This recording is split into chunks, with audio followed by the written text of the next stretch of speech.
Hello dear, welcome करता हूँ आप सभी को यूट्यूब चैनल नर्सिंग ज्ञान में। आप लोग देख रहे हैं नर्सिंग ज्ञान के ऑफिशियल यूट्यूब चैनल को। तो चलिए आज की इस वीडियो में मैं आप लोग को यूपी स्टेट मेडिकल फैकल्टी का जो एक प्रश्न आप सभी के बीच में बच गया था उसको आज हम लोग क्लियर करेंगे, ठीक है। तो आप लोग देखिएगा कि कितना आप लोग सही करके आए हैं, कितना गलत करके आए हैं।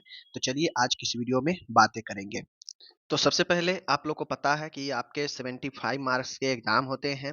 इस 75 में आप कितने 15 में ऑब्जेक्टिव होते हैं। इस 15 में आप कितने ऑब्जेक्टिव सही कर पाए हैं, चलिए आज इसके वीडियो में देखते हैं। और इससे पहले मैं 3 सब्जेक्ट का कर चुका हूँ। जो लोग नहीं देखे थे, इस सब्जेक्ट का बच गया था क्वेश्चन लेट के आने के कारण, ये जो है लेट से आप देख रहे हैं, समझ गए। बाकी चलिए सॉल्यूशन आपको दिखा देते हैं। जो लोग भी एग्जाम दिए हैं देख लीजिए अपना सॉल्यूशन, ठीक है। चलिए यहाँ पे है। फर्स्ट जो है आपको 15 ऑब्जेक्टिव ही देखने को मिलता है। 5 जो है एमसीक्यू, 5 फिलअप, 5 ट्रू फॉल्स होते हैं। कहता है फादर ऑफ मॉडर्न सोशियोलॉजी कौन है बताइए। देखिए, तो एमसीक्यू को आप जो है आराम से क्या कर सकते हैं, ऑप्शन से भी छाट सकते हैं। कहता है कि आधुनिक समाजशास्त्र के जनक कौन है बताइए। देखिए, बहुत सारे जो समाज के क्षेत्र में, समाजशास्त्र के क्षेत्र में बहुत सारे जो है सोशियोलॉजिस्ट हुए जिन्होंने अपना अपना थ्योरी दिया, बट इनमें से सबसे जो प्रमुख है वह आपका अगस्ट काम्टे है। इनको फादर ऑफ जो है सोशियोलॉजी बोला जाता है। फ्रायड होगा नहीं, ये साइकोलॉजी में दिए थे। पेज इन्होंने जो है अपना एक अच्छा सा जो है साइंटिफिक इन्होंने मत दिया। उसके बाद पावलोल जो है ये बेचारे अलग रह गए। अगस्ट काम्टे हमारा राइट आंसर हो जाएगा। कहता है अब यहाँ पे कि psychological theory was develop by. अब देखिए यहाँ पे कह रहा है psychological theory was develop by. अब ये जो बहुत लोग है जीन पियागेट के मारे होंगे। जीन पियागेट यहाँ पे गलत हो जाएगा, क्योंकि जीन पियागेट जो है यह कॉग्निटिव थ्योरी को डेवलप के लिए इन्होंने अपना थ्योरी दिया दिया इन्होंने साइकोलॉजी का ही क्षेत्र में। बट जो ये जीन पियागेट थे, ये बेचारे क्या किए कि कॉग्निटिव संज्ञात्मक थ्योरी दिए। लेकिन डेवलपमेंट थ्योरी की बात किया जाएगा तो एरिक एरिक्सन होगा राइट आंसर, समझ गए। तो ऑप्शन बी इसका सही होगा। इसका ऑप्शन सी सही था। रही बात तीसरा है, हिंदू विवाह अधिनियम किस तिथि तिथि को लागू हुआ। तो जो लोग मेरे ऑब्जेक्टिव वाला वीडियो को फॉलो कर रहे थे उनको पता है, ये हम करा दिए हैं। 18 मई 1855 आपका राइट आंसर होगा। हिंदू विवाह अधिनियम हम ये कई बार पढ़ा चुके हैं। ओके, आगे हम लोग यहाँ पे अब देखेंगे, बहुत शानदार प्रश्न है। आगे यहाँ पे देख सकते हैं आप लोग। प्रश्न है, कहता है मानसिक प्रक्रियाओं का अध्ययन क्या कहलाता है। अब आप लोग को पता है the study of the mental process is called human behaviour. व्यवहार का अध्ययन होता है। व्यक्ति के व्यवहार का ही जो है मेंटल प्रोसेस में अध्ययन, मानसिक प्रक्रिया। व्यवहार क्या है? व्यवहार एक मानसिक प्रक्रिया है। व्यवहार एक मानसिक प्रक्रिया है। तो बिहेवियर साइकोलॉजी जहाँ पे है राइट होगा। Behaviour psychology is the right answer.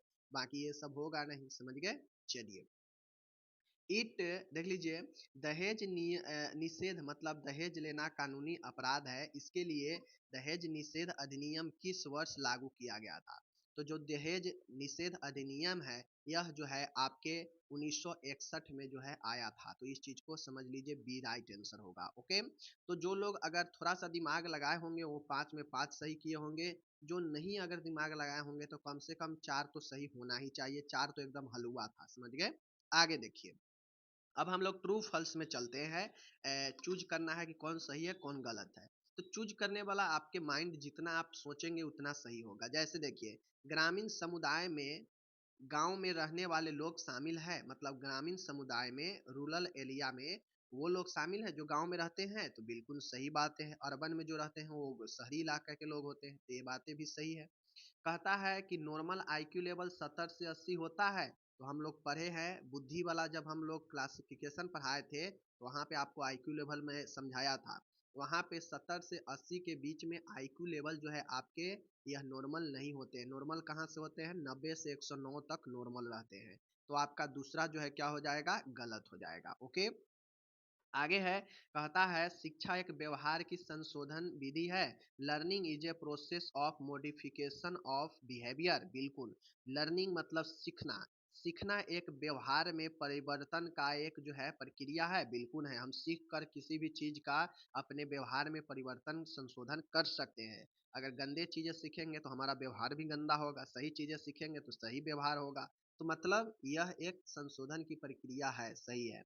भूख एक जैविक बायोलॉजिकल मोटिवेट है, तो बिल्कुल बायोलॉजिकल में वो सारे हैं जो ह्यूमन को बिल्कुल जरूरी होता है, तो यह एक बायोलॉजिकल है, बात सही है। आगे है, कहता है बहमा ग्रुप मतलब बाह्य ग्रुप के बाहर विवाह को एक्सोगोमी कहा जाता है। तो एक्सोगोमी का मतलब ही होता है कि बाहरी से ही बाहरी ग्रुप का शादी होना। तो यह भी सही, यह भी सही, यह भी सही, यह भी सही। एक गलत सिर्फ है, बाकी ये चार सही है, एक गलत है। ओके, चलिए, तो ये है, समझ गए आप लोग। अब हम लोग चलते हैं फिलअप की तरफ, देखते हैं 5 नंबर फिलअप कैसा पूछा है।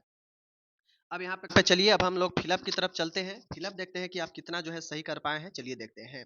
पहला जो हमारा फिलअप में प्रश्न है, यहाँ पे देख सकते हैं आप लोग। प्रश्न यही है कि कहता है कि immoral traffic act is prevent to. देखिए, यहाँ पे जो व्यापार दिया है ना, यह जो है आपके व्यापार जो है अनैतिक व्यापार, मतलब आपका यहाँ पे यूँ कह सकते हैं कि देह व्यापार रोकने के लिए कौन सा अधिनियम है, सीधा ये भी कह सकते हैं। तो इमोरल ट्रैफिक मतलब जो आपके देह व्यापार वगैरह जो होता है ना, इलीगल तरीके से जो सेक्सुअल हरासमेंट होता है किसी महिला या किसी बच्चे के साथ में, तो उसको रोकने के लिए, या यूँ कहा जाए तो प्रोस्टिट्यूशन को रोकने, वेश्यावृत्ति को रोकने के लिए यह अधिनियम आया, समझ गए। जो अधिनियम 1956 में आया। तो यहाँ पे प्रोस्टिट्यूशन होगा, देह व्यापार, यह आपका राइट आंसर होगा, समझ गए, पहला। दूसरा है, कहता है व्यक्तित्व मूल्यांकन के लिए प्रक्षेपण का उपयोग करने वाले पहले व्यक्ति थे। मतलब पर्सनालिटी को असेसमेंट करने के लिए, मूल्यांकन करने के लिए जो पहले व्यक्ति थे, उन्होंने प्रोजेक्शन का इस्तेमाल किया। कौन से ऐसे व्यक्ति थे? तो जो फ्रीड थे, सिगमंड फ्रेड, इन्होंने पहले ऐसे व्यक्ति थे जो प्रोजेक्शन का इस्तेमाल किया, प्रक्षेपण का इस्तेमाल किया व्यक्तित्व के मूल्यांकन के लिए, समझ गए।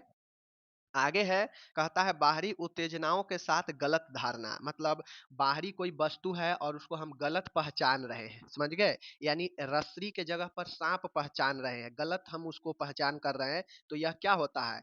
भ्रम होता है, एलूजन होता है, समझ गए। तो false perception with external stimuli is called जो है एलूजन। मतलब भ्रम होता है व्यक्ति में जब किसी चीज को गलत तरीके से जांचते हैं, परखते हैं, तो ओके। कहता है तर्क शक्ति को उच्चतम प्रकार माना जाता है। किस तर्क, मतलब कौन से रीजनिंग को जो है सबसे हाईएस्ट जो है अच्छा माना जाता है, किस प्रकार के रीजनिंग को? तो आपको पता है निगमन जो रीजनिंग होता है, जिसको हम लोग डिडक्टिव रीजनिंग कहते हैं। डिडक्टिव रीजनिंग एक ऐसा रीजनिंग है जो सबसे उच्च प्रकार का माना जाता है, निगमन, समझ गए, निगमन तार्किक। ओके, पांचवा है आत्मनिरीक्षण की विधि को इंट्रोस्पेक्शन कहते हैं, समझ गए। जो आपका परसेप्शन होता है ना, तो उसी को आत्म मतलब अपने अंदर के चीजों को निरीक्षण करना, ऑब्जर्व करना, इंट्रोस्पेक्शन कहते हैं, समझ गए। अंतर्दर्शन मतलब अपने अंदर के चीजों को निरीक्षण करना, इंट्रोस्पेक्शन, समझ गए, चीजों को समझ गए। चलिए, तो ये हो गया आपका 5, ये भी सही होनी चाहिए। 5 में से 2 हटा दीजिए, 3 सही होनी चाहिए। और बाकी ऊपर में जो है कम से कम 12 से 13 आपको यहाँ सही होना चाहिए। 12 से 13 ऐसे था जो कि हलवा था, बाकी एक आध जो है ऐसे थे जो कि काफी ज्यादा थोड़ा सा टफ तरीके के तक कह सकते हैं, समझ गए। बाकी जो लोग 12 से 13 सही करके आए होंगे उनके लिए वेटर है। ओके, चलिए, और 12 से 13 सही भी करना भी चाहिए, क्योंकि ये सब थियोरिकल पोर्शन आप नहीं पढ़े हैं तो नहीं बनेगा, जाहिर सी बातें है। और हम शुरू से सब पढ़ाते आ रहे हैं। अब बात चलते हैं सब्जेक्टिव प्रश्न की तरफ। आपके सामने है सब्जेक्टिव प्रश्न। कहता है जनसंख्या विस्फोट के बारे में लिखे। मतलब जनसंख्या विस्फोट के बारे में लिखना है कि कैसे जनसंख्या विस्फोट हो रहा है, ये सारे जो है चीजों के बारे में आपको लिखना है, जो कि नॉर्मली आप लिख सकते हैं कि जनसंख्या विस्फोट का क्या लाभ होगा, क्या हानि है, जनसंख्या विस्फोट जो है क्यों हो रहा है। ये सब चीजें आप 5 नंबर में आराम से 1.5 पेज में लिख सकते हैं। बाल अपराध में पढ़ा ही दिया था, बाल अपराध के बारे में आप लोग अच्छे से लिख सकते हैं कि बाल अपराध जो है जुवेनाइल डिलिक्वेंसी क्यों हो रहा है, कैसे हो रहा है, इसका क्या रीजन है, इस सारे के सारे कैसे रोक सकते हैं बाल अपराध को, ये टोटल लिखना था। अब महिला सशक्तिकरण, वोमेन एम्पावरमेंट मतलब महिला सशक्तिकरण की विशेषता लिखना है। आजकल जो महिला की भागीदारी सभी क्षेत्र में जो बढ़ते जा रहा है, महिलाएं में जो सशक्तिकरण आ रहा है, इसके ऊपर आपको विशेषता लिखना है, समझ गए। उसके बाद एक्सप्लेन द अफेक्टिंग पर्सनालिटी, आपके व्यक्तित्व को कौन सा ऐसा चीज है जो प्रभावित करता है, आपके पर्सनालिटी को, वो सारे चीज़ को लिखना है। ओके, उसके बाद है स्मृति, मेमोरी के बारे में, उसके प्रिंसिपल के बारे में लिखना है। समझ गए? अटेंशन, अटेंशन को प्रभावित करने वाले कारक के बारे में बताना है। समझ गए ना? तो आप जो है आराम से इसको, बाल अपराध हो गया, ध्यान को प्रभावित करने वाले कारक, मेमोरी के प्रिंसिपल, समझ गए? 3 व्यक्तित्व को प्रभावित करने वाले कौन-कौन से कारक हैं, 4 लिखना है, 4 आराम से लिख सकते हैं जो हमने पढ़ा रखा है। नहीं पढ़ा रखे उसका मैं बात नहीं कर रहा हूँ, समझ गए? चलिए, 6 में से 4 ही देना है, कोई भी आप 4 जो हमने पढ़ा रखा है वो आप लिख सकते हो, समझ गए? आगे है 5वां प्रश्न है लॉन्ग क्वेश्चन, इसमें भी 6 में से मात्र 4 ही लिखना है, 10-10 नंबर का होता है। आपके सामने है, भारत में कौन-कौन से सामाजिक समस्या है, बहुत सारे सामाजिक समस्या है, दहेज प्रथा, बाल विवाह, बाल अपराध, समझ गए? विकलांगता, ये सब सामाजिक समस्या है, बहुत सारे सामाजिक समस्या है। उसके बाद सामाजिक समस्या में शराबबंदी के बारे में बताना है, समझ गए? कि शराबबंदी जो है होता होगा, अल्कोहलिज्म, समझ गए? यहाँ पे देखिए, हिन एक्सप्लेन अबाउट एल्कोहलिज्म। अब यहाँ पे देखिए, ये हिंदी में बहुत सारा मिस्टेक यहाँ पे किया है। शराबबंदी के बारे में बताए, यहाँ पे शराबबंदी के बारे में तो कुछ कह ही नहीं रहा है। शराबबंदी इंग्लिश में कह रहा है, एल्कोहलिज्म के बारे में लिखे, मतलब शराब के लत होता है उसके बारे में लिखना है। यहाँ पे कहता है शराबबंदी के बारे में लिखे, तो ये जो हिंदी में थोड़ा सा गड़बड़ है, ठीक है? बाकी शराब जो है, शराब की लत एक सामाजिक समस्या ही है, तो इसके बारे में हमको लिखना था। ड्रग एडिक्शन, कुछ दिन पहले ही ड्रग एडिक्शन के बारे में पढ़ाए हैं, तो ये भी आप लिख सकते थे, 10 नंबर में अच्छा क्वेश्चन था, मैं पहले भी बताया था। बाल शोषण, चाइल्ड एब्यूज, ये भी पढ़ा दिए हैं। बाल शोषण के जो है सारे चीज को लिखना है, क्यों, कैसे, क्या होता है। बुद्धि, बुद्धि, इंटेलिजेंस, आईक्यू लेवल, ये सब पढ़ा दिए हैं, ये भी आपको पता है। बुद्धि और विकास को कौन कौन से चीजें प्रभावित करता है, ये भी पढ़ा दिए थे। मनोविज्ञान को परिभाषित करें, मनोविज्ञान नर्स के लिए कैसे महत्व है, ये भी पढ़ा दिए थे। तो यानी 6 में से 5 हम आपको पढ़ा दिए थे, 4 लिखना ही था, 4 आप कोई भी जो आसान लगता था उसको लिख सकते हो। बाकी यहाँ पे लगभग 90% हर एक पेपर में मैं 90% प्रश्न को मैं पढ़ा रखा हूँ, जो आप बना सकते हो। 90% प्रश्न मैं क्लियर करा दिया था सारे के सारे पेपर में होने से पहले। ओके, बाकी अभी भी जो लोग नहीं ध्यान देंगे, बोलेंगे कि बकवास है, ये वो करता है, तो उनके लिए तो हमेशा ही लगेगा।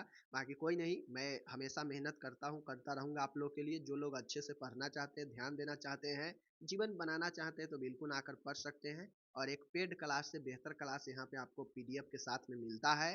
पेड क्लास के चक्कर में मत पड़िए। अगर आप रेगुलर मेहनत वाले स्टूडेंट हैं, इसी यूट्यूब पर डेली रेगुलर वीडियो डलता है विथ पीडीएफ, तो आप बिल्कुल आकर पढ़ सकते हो। ओके, हम आपसे मिलेंगे अगले वीडियो में, तब तक अपना ख्याल रखिए। और जो भी सेकेंड ईयर के डियर स्टूडेंट हैं, मैं उनसे यही कहूँगा कि आप अपना एग्जाम होगा तो उसका प्रश्न पत्र, क्वेश्चन आप चैनल के ईमेल आईडी जो दिया गया वहाँ पे भेज दीजिएगा, हम उसका सोल्यूशन करा देंगे। ओके, हम आपसे मिलेंगे अगले वीडियो में, अपना ख्याल रखिएगा, धन्यवाद।